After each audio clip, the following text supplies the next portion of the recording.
एक बार की बात है। एक बार एक अध्यापक एक संपन्न परिवार के शिष्य के साथ कहीं जा रहे थे, तो उस शिष्य को कुछ मजाक सूझी क्योंकि उसको रास्ते में किसी एक गरीब मजदूर के जूते दिखाई दिए।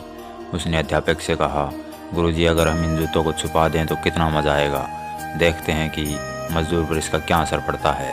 अब उसको तो मजाक सूझ रहा था, लेकिन गुरुजी ने कहा कि नहीं, गरीब इंसान के साथ इस तरह का भद्दा मजाक करना ठीक नहीं है।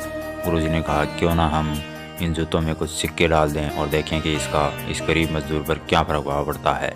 उन्होंने ऐसा ही किया। जैसे ही मजदूर अपना काम करके लौटा और उसने एक पाँव अपने जूते में डाला तो उसको कुछ कठोर सा महसूस हुआ। उसने अंदर हाथ डाला तो उसको कुछ सिक्के दिखाई दिए।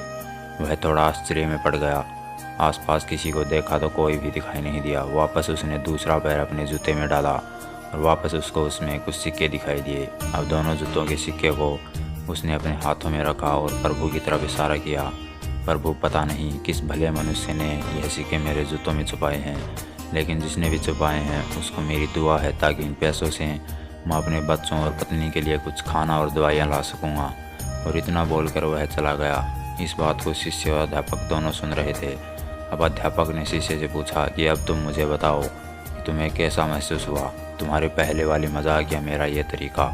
तो उसने कहा कि गुरुजी, मैं आपसे क्षमा चाहता हूँ। अब मुझे समझ आ गया है कि सच्ची खुशी किस चीज़ में है। जब हम किसी का मजाक उड़ाते हैं तो हमें कुछ पल का आनंद मिलता है, लेकिन इससे हमें बदवा मिलती है।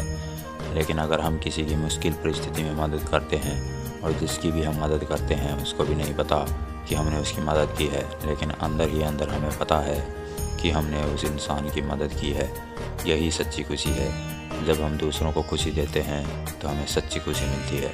इसी तरह खुशियाँ बांटते रहिए, लोगों की मदद करते रहिए और दान करते रहिए जिसके भी आप काबिल हो। जितना भी आपसे बन पड़े दान करें, लेकिन दान ज़रूर करें। ऐसी ही और स्टोरी पढ़ने के लिए चैनल को सब्सक्राइब ज़रूर कीजिए।